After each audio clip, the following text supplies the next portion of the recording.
Capítulo 24. No pouso da esperança. A prece foi o remédio de que necessitávamos. E graças a ela, nossos passos ficaram mais firmes, dando-nos condição de lutar contra muitos obstáculos que enfrentaríamos.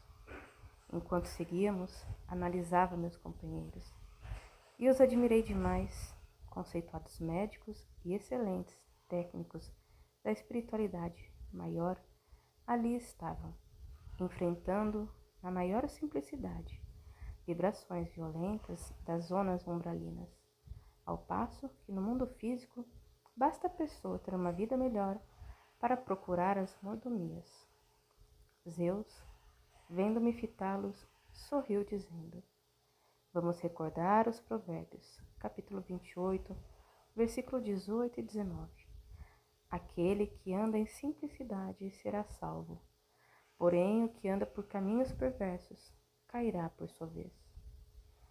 Aquele que lavra a sua terra terá fartura de pão, mas o que ama a ociosidade estará cheio de miséria. Baixei os olhos e fui recitando alguns provérbios que calavam fundo em minha alma. Os minutos pareciam eternos. Nos caminhos que convergiam para os umbrais, sempre encontrávamos caravanas de trevosos e muitas vezes tivemos de fugir deles.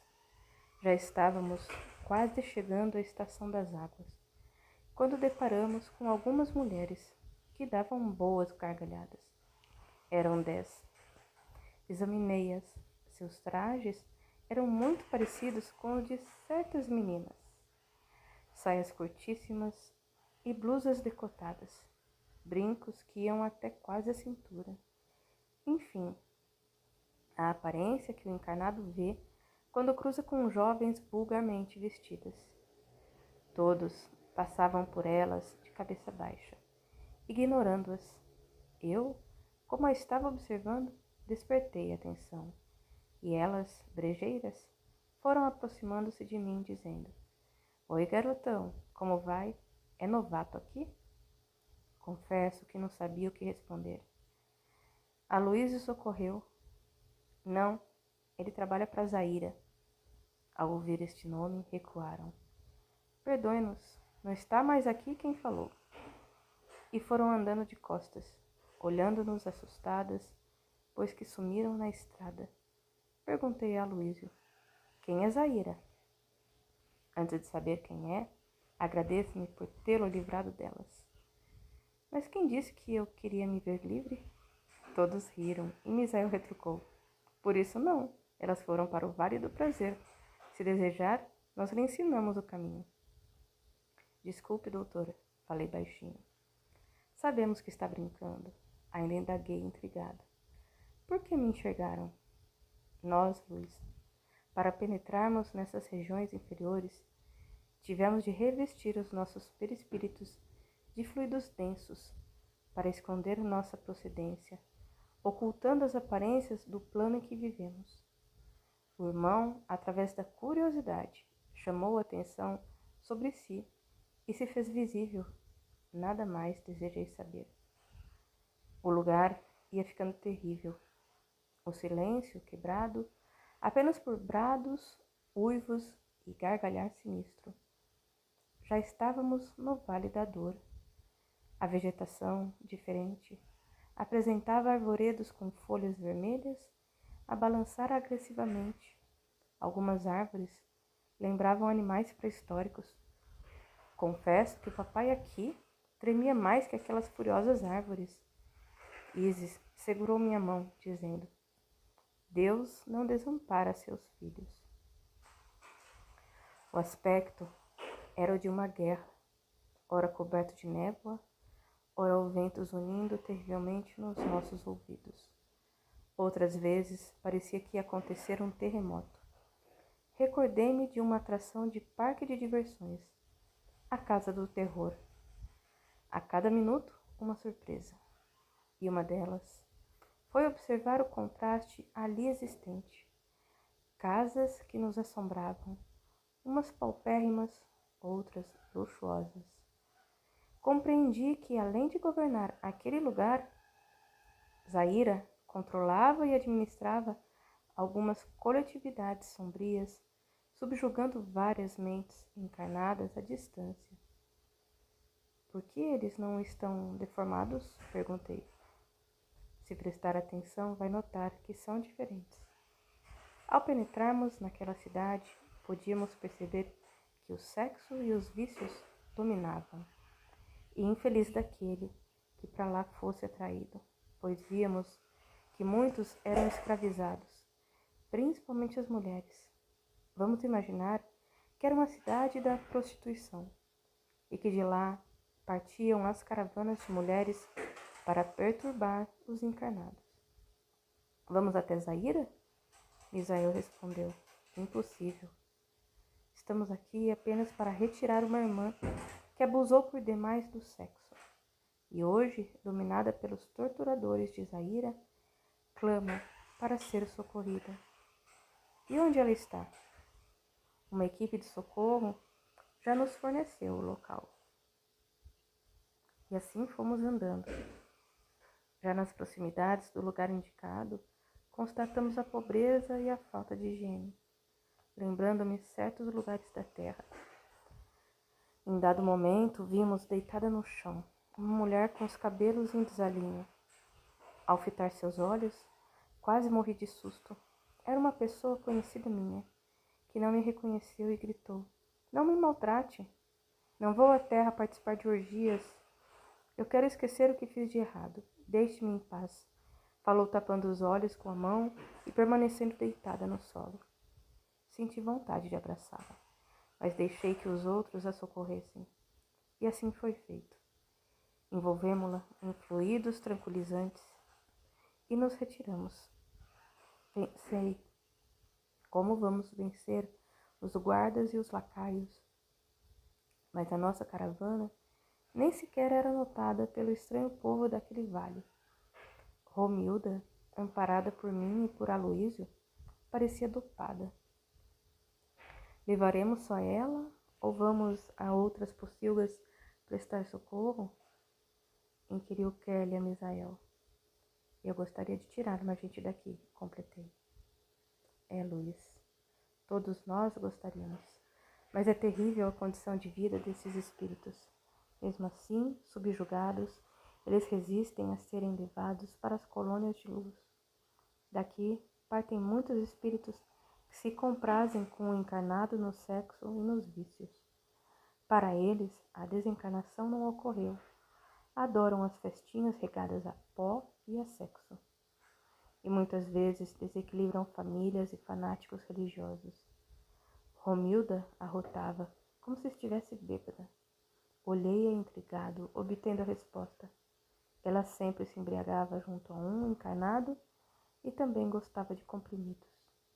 Prometi a mim mesmo voltar e conhecer Zaira.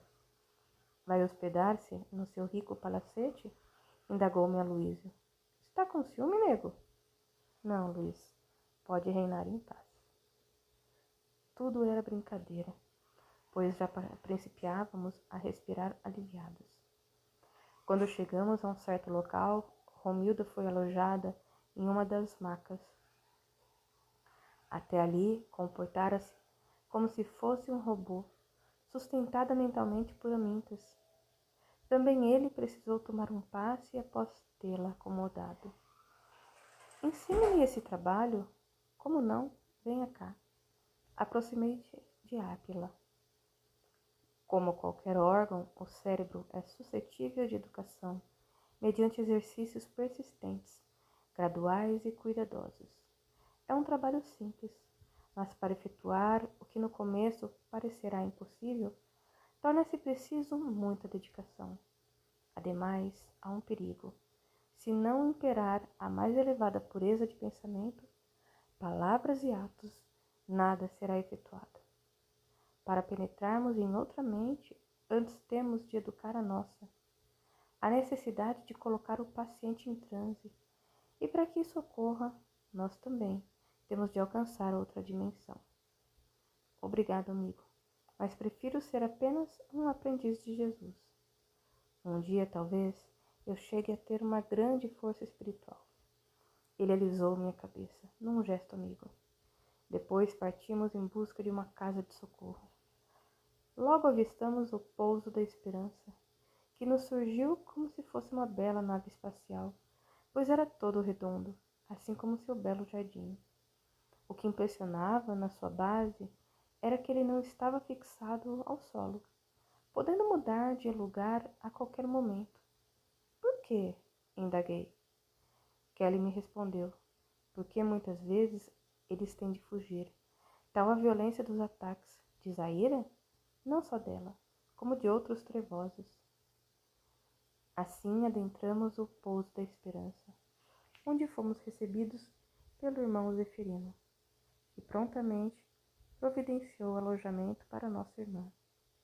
Eu o acompanhei, e o primeiro socorro foi um bom banho em uma pequena cascata. Percebi que aquelas águas estavam repletas de energia e davam forças à doente, que se encontrava muito fraca, sendo a água um excelente tônico. Eu e Amintas ajudávamos o irmão, enquanto os outros eram recebidos pelo dirigente daquele pouso. Romilda foi muito bem tratada. Logo se aconchegava em um leito limpinho, cujos lençóis mais pareciam raios de luar, e dormiu, como se há muito não o fizesse. Sérgio, na hora que ela acordar, vai julgar-se no céu, comentou Amintas. E não deixa de estar. Graças a Jesus, nós estamos aqui. Ele é o caniço de Deus, pescando as almas sofridas no mar da dor. Eu adoro Jesus e não me canso de louvá-lo. Aminta sorriu, talvez me julgando infantil, mas nem liguei. Saímos e cumprimentei o céu, dizendo: Mestre, eu o amo muito, sabia? Ele me ouviu, porque uma folha de árvore beijou meu rosto. Luiz, és um grande sujeito. Apalpei-me. Você acha, amigo? Ora, muitos me chamam de baixinho. És uma grande alma. Obrigado, respondi. Íamos caminhando quando encontramos Kelly. Informou-nos ela que estávamos sendo esperados no salão Grenar. Nós a acompanhamos. Não pude deixar de admirar a beleza do auditório. Não éramos os únicos ali sentados. Outros caravaneiros também lá estavam. O local todo, Grenar, era oval. Do chão eram projetadas luzes nas cores amarela e alaranjada, que davam ao teto uma coloração diferente. O auditório era hermético. Uma suave música completava a vibração do ambiente. Nisso, deu entrada uma irmã de seus 40 anos, que após bela prece, iniciou a palestra. Que Deus seja louvado por todos os seus filhos. Aqui estamos para tratar de um assunto muito desagradável, o desrespeito à vida. Hoje, o que mais se faz na terra é matar. Mata-se sem piedade o feto e o ser adulto, como se faz há muito com os animais. Defrontamo-nos com inúmeras dificuldades, porquanto o homem está retardando os planos de Deus. Por isso, os seus trabalhadores precisam urgentemente orientar as criaturas, cultivando o hábito do amor ao próximo. Quem ama, não mata. Nesses crimes, quem mais está sofrendo são as crianças que sofrem no ventre e muitas vezes violentadas são pelos próprios pais. O que fazer para ajudá-las? Orientar o homem, conscientizá-lo de que todos nós estamos no mesmo estágio de vida, um necessitado do ombro do outro. Só assim teremos condição de secar a torrente de lágrimas que está correndo sobre a terra. A maior responsabilidade recai sobre os que manipulam o fermento da mediunidade. Precisam eles orientar as criaturas para a reforma interior, para a necessidade da caridade. Sem ela, somos árvores sem raiz, casa sem teto. Cada aprendiz do Evangelho tem de apresentar Jesus ao seu próximo, principalmente se esse próximo é jovem. Se nós não orientarmos a juventude, breve estará caduca pelos remorsos. Hoje, a mulher se entrega ao namorado com tamanha naturalidade que nos causa espanto. Ela não se valoriza, e se isso continuar, em futuro próximo, não mais teremos crianças para alegrar nossas vidas. Os países precisam elaborar um trabalho de assistência social, onde as pessoas sejam alertadas para as grandezas de Deus. Nunca se viu tantas mortes prematuras. O homem está abusando por demais da sua liberdade. Ninguém, quando no corpo físico, se preocupa em armazenar amor. Quase todos pensam apenas em usufruir algo de Deus e ainda zombam dele. Esperamos que os trabalhadores de Deus possuam consciência do valor da vida e que tudo façam para bem servir ao próximo. Contamos com o auxílio de todos. Muito obrigada, Anne. Logo depois, vieram as aulas. Uma delas sobre a força mental, a necessidade dos dirigentes de instituições espíritas orientarem seus frequentadores sobre o real valor do pensamento. O Dr. João Vicente falou sobre o desdobramento mental. Se um homem pensa fixamente que está presente em determinado lugar, ele lá estará, não vestido de um de seus corpos, pois o homem permanece no seu corpo físico. Apenas a forma mental, que ao ser projetada, não fica mais sob seu domínio. E esta forma pensamento pode auxiliar muito, penetrando nos hospitais, nos campos de guerra, nas prisões, enfim. Ela é de grande utilidade para os aprendizes de Jesus. Um centro espírita pode ajudar muito a espiritualidade, desde que ele seja bem orientado. O homem encarnado ainda não se conhece, mas ele é um Deus, que precisa da coroa da perfeição para realizar grandes coisas. O palestrante ainda falou sobre a necessidade da disciplina evangélica, a qual só se consegue através de um desempenho sério na casa espírita. Ainda recebemos muitas aulas. Ao término veio o professor José e junto a ele fizemos a prece de encerramento. Na saída, observava ainda aquele estranho auditório. O que repara tanto, Luiz? Não entendi porque ele projetava aquela luz o tempo todo. Não se esqueça de que este pouso fica numa zona de vibrações muito pesadas. E se eles não tomarem providências, os vales trevosos captam as aulas aqui ministradas. Notei que as aulas não foram só para nós. Tem razão. Assistimos-las a convite dos irmãos daqui, mas elas são destinadas aos trabalhadores deste pouso. Como nada podemos perder, lá estávamos nós. Aprontávamos para partir, desta vez para a crosta. Todas as vezes que me preparo para aterrissar no solo firme da terra, minhas pernas tremem pelo receio de defrontar-me com fatos muito tristes. No pouso da esperança, conhecemos muitos irmãos, mas eu gostei mesmo dos irmãos Zeferino e Alexandre. Lembrei-me de que prometera a mim mesmo voltar e conhecer Zaira.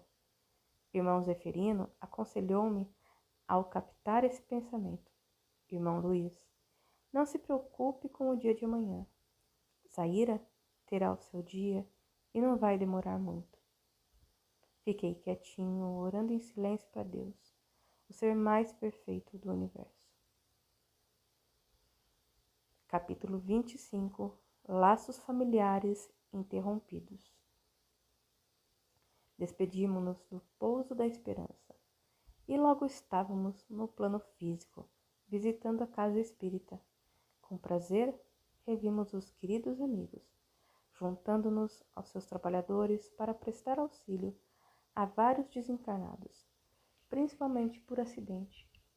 Os médicos João Vicente e José Murilo tudo faziam para amenizar as dores, e à medida que prestavam auxílio, muitos doentes eram encaminhados para os hospitais de Jesus na espiritualidade.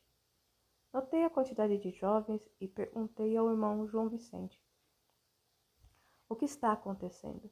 Por que os jovens estão desencarnando cedo? Os jovens estão suicidando-se por falta de elucidação evangélica. Os pais estão dando tudo para os filhos, menos educação divina. E as crianças estão se afundando no materialismo, distanciando-se das coisas de Deus. No dia em que eles se conscientizarem de que a juventude passa rapidamente por nossas vidas, saberão plantar amor. Hoje, a maioria dos jovens está plantando desespero. A AIDS, que aniquila o corpo e desespera a alma, prolifera-se velozmente. E quantos jovens, por míseras moedas, estão se prostituindo? O automóvel, que foi criado para o conforto do homem, tornou-se arma perigosa aos imprudentes. Ao entrar em um veículo, muitos perdem a noção do dever, que é respeitar o seu próximo. Correm sem disciplina, fazem manobras violentas, e diante disso tudo, ainda se julgam os tais.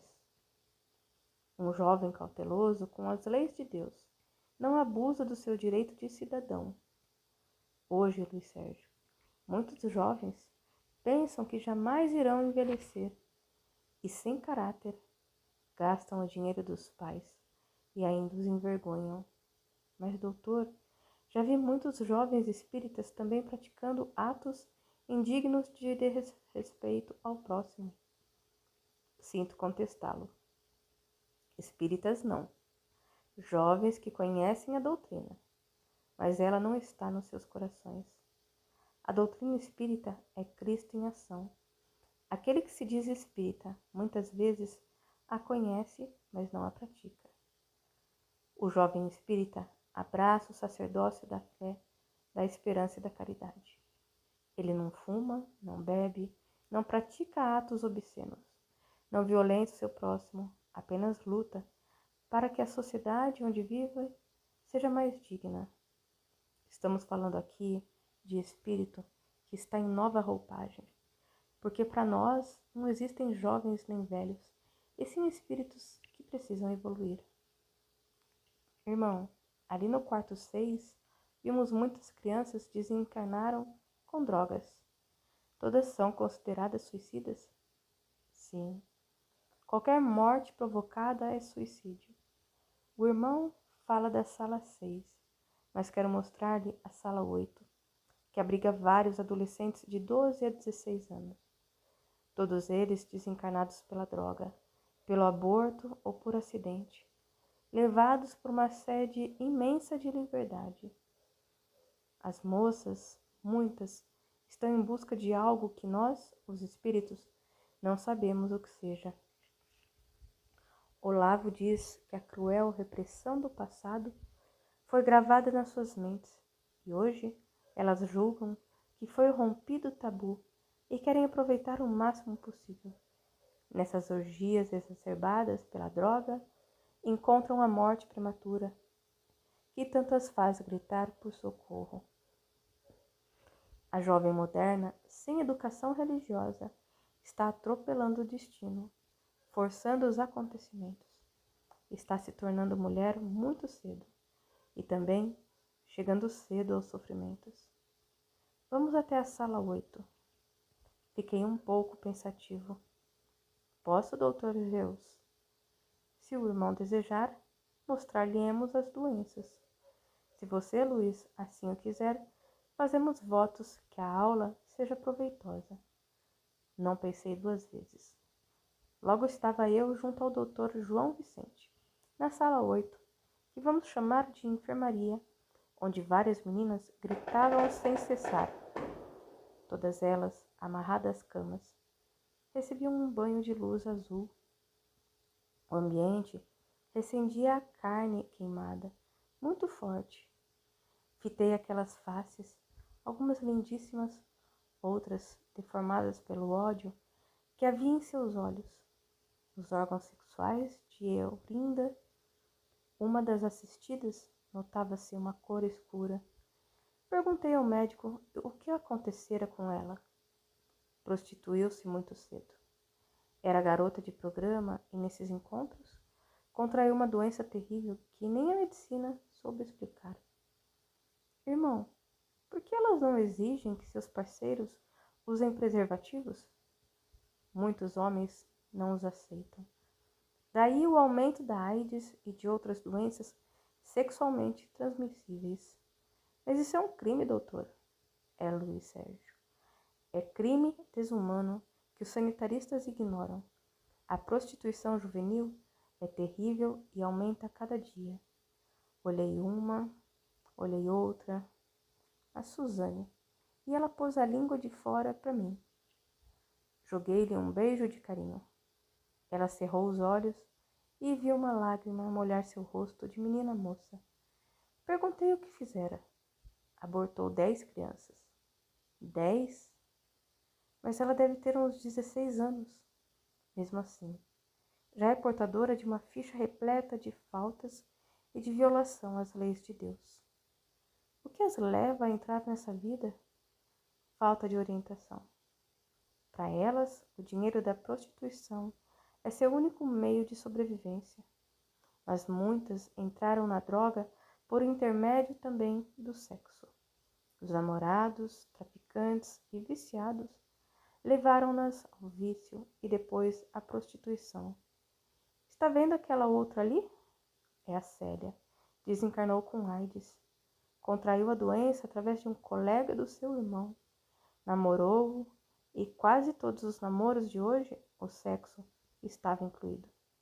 Não sabia ela que ele era bissexual e numa das relações, a doença alojou-se no seu organismo. Mas ela parece tão recatada.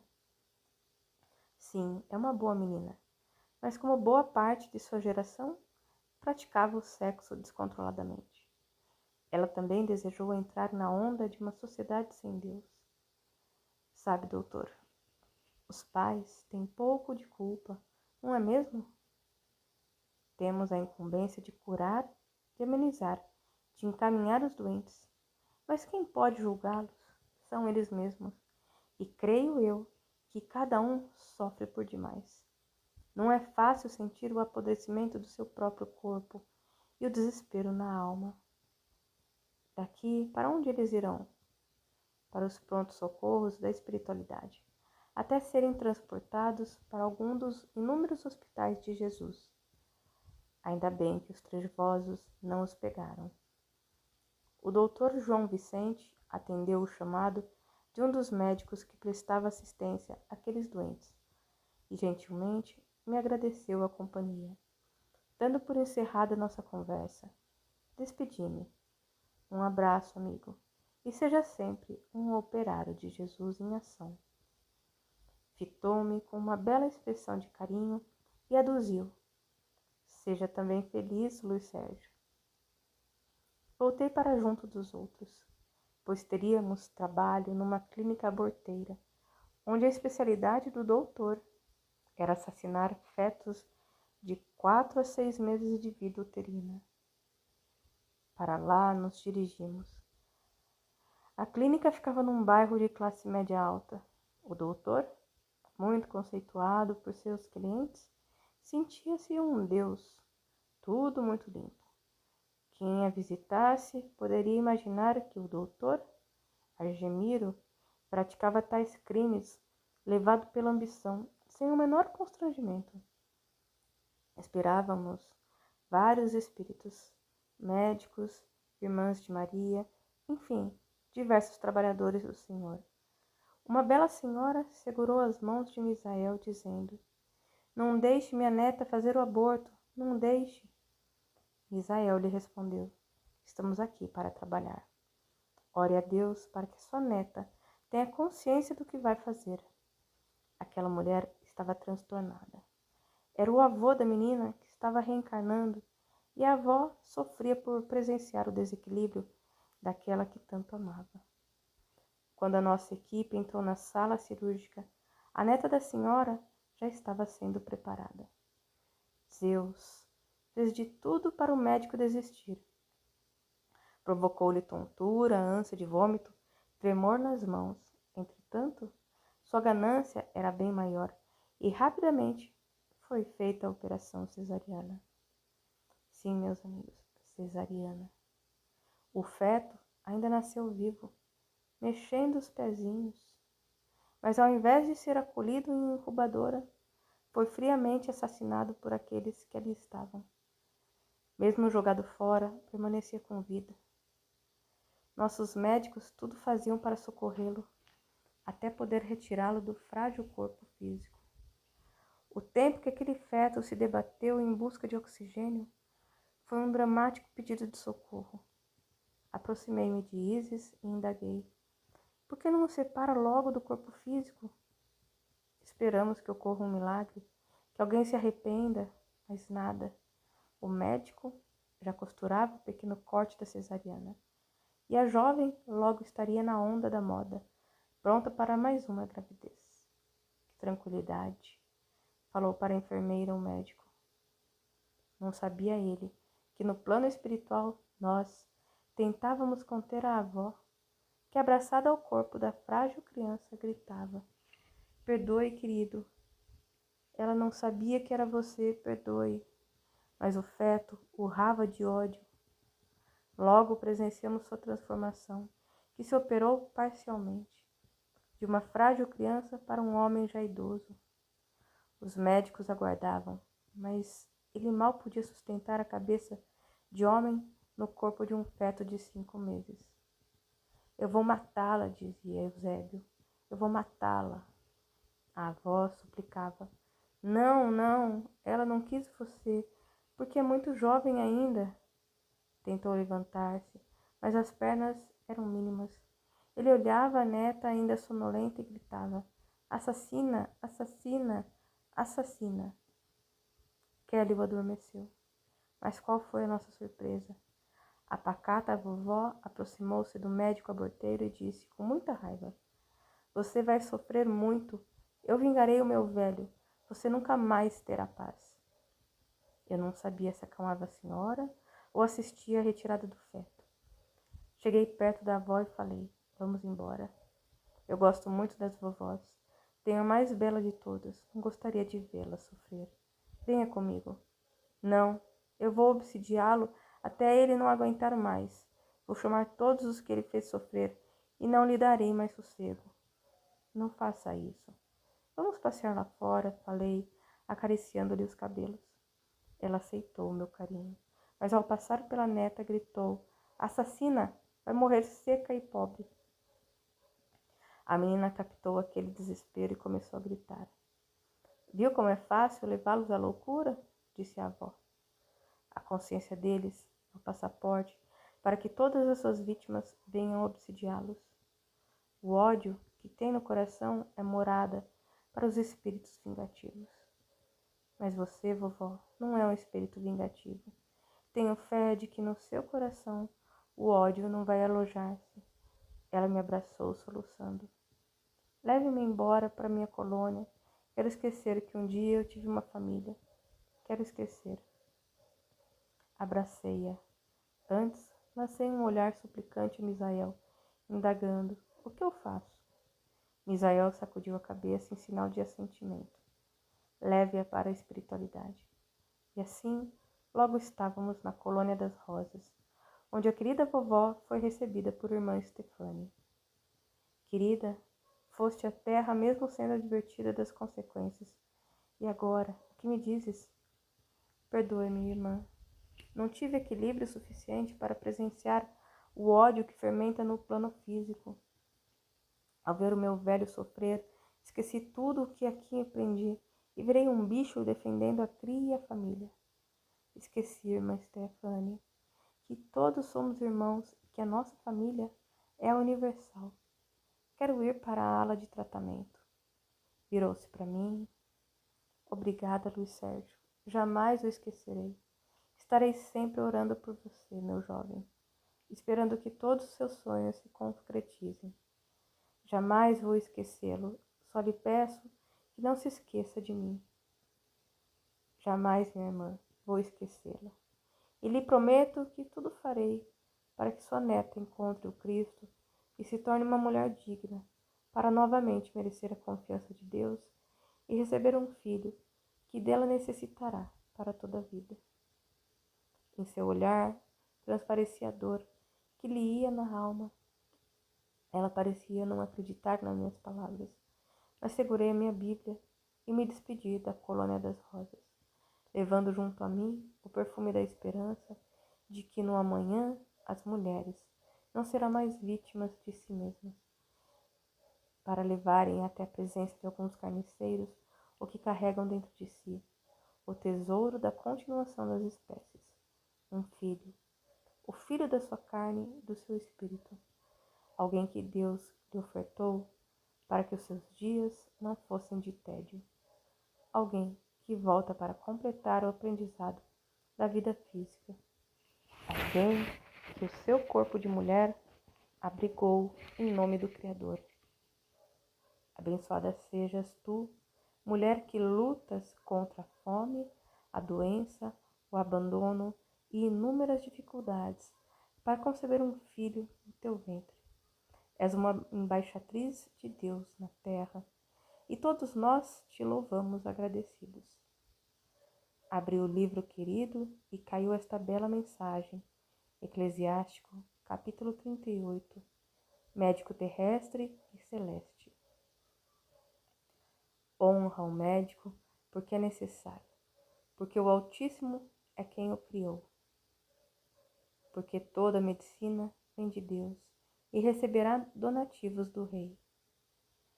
A ciência do médico exaltará a sua cabeça e será louvado na presença dos grandes.